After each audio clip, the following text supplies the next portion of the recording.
Chapter 6 of The Science of Being Great by Wallace D. Wattles, The Social Point of View. Without faith, it is impossible to please God, and without faith, it is impossible for you to become great. The distinguishing characteristics of all really great men and women is an unwavering faith. We see this in Lincoln during the dark days of the war. We see it in Washington at Valley Forge. We see it in Livingstone, the crippled missionary, threading the mazes of the dark continent, his soul aflame with the determination to let in the light upon the accursed slave trade which his soul abhorred. We see it in Luther and in Francis Willard, in every man and woman who has attained a place on the muster roll of the great ones of the world. Faith, not a faith in oneself or in one's own powers, but faith in principle, in the something great which upholds right, and which may be relied upon to give us the victory in due time. Without this faith, it is not possible for anyone to rise to real greatness. The man who has no faith in principle will always be a small man. Whether you have this faith or not depends upon your point of view. You must learn to see the world as being produced by evolution, as a something that is evolving and becoming, not as a finished work. Millions of years ago, God worked with very low and crude forms of life, low and crude, yet each perfect after its kind. Higher and more complex organisms, animal and vegetable, appeared through the successive ages. The earth passed through stage after stage in its unfolding, each stage perfect in itself, and to be succeeded by a higher one. What I wish you to note is that the so-called lower organisms are as perfect after their kind as the higher ones. That the world in the Eocene period was perfect for that period. It was perfect, but God's work was not finished. This is true of the world today. Physically, socially, and industrially, it is all good, and it is all perfect. It is not complete anywhere or in any part, but so far as the handiwork of God has gone, it is perfect. This must be your point of view, that the world and all it contains is perfect, though not completed. All's right with the world. That is the great fact. There is nothing wrong with anything. There is nothing wrong with anybody. All the facts of life you must contemplate from this standpoint. There is nothing wrong with nature. Nature is a great advancing presence, working beneficently for the happiness of all. All things in nature are good. She has no evil. She is not completed, for creation is still unfinished, but she is going on to give to man even more bountifully than she has given to him in the past. Nature is a partial expression of God, and God is love. She is perfect, but not complete. So it is of human society and government. But though there are trusts and combinations of capital and strikes and lockouts and so on, all these things are part of the forward movement. They are incidental to the evolutionary process of completing society. When it is complete, there will be harmony. But it cannot be completed without them. J.P. Morgan is as necessary to the coming social order as the strange animals of the age of reptiles were to the life of the succeeding period.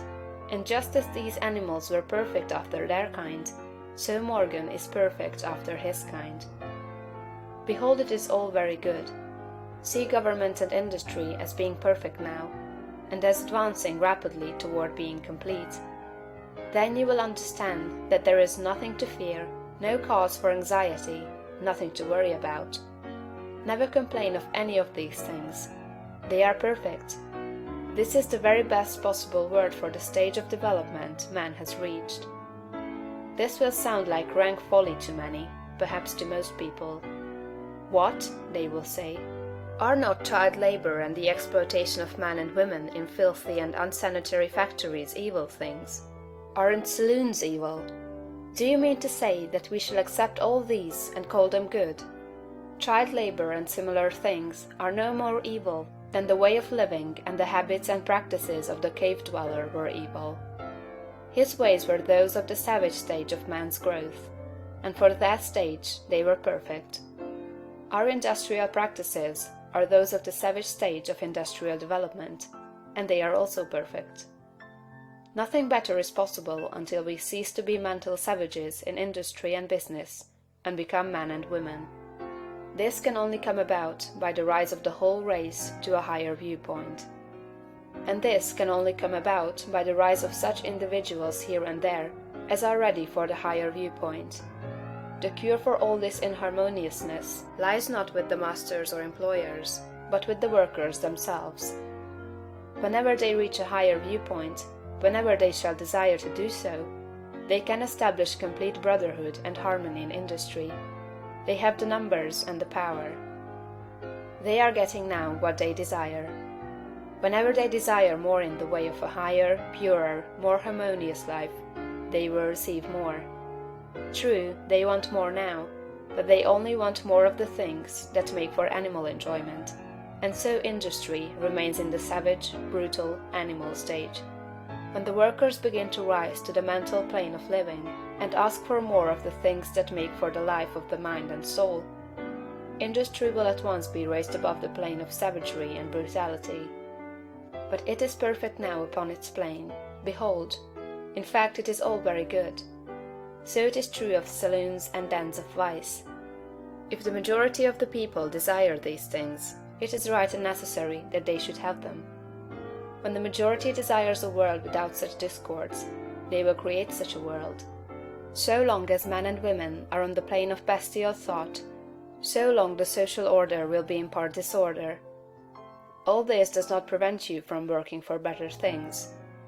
You can work to complete an unfinished society, instead of to renovate a decaying one. And you can work with a better heart and a more hopeful spirit.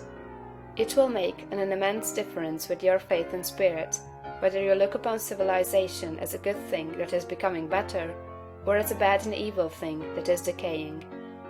One viewpoint gives you an advancing and expanding mind, and the other gives you a descending and decreasing mind.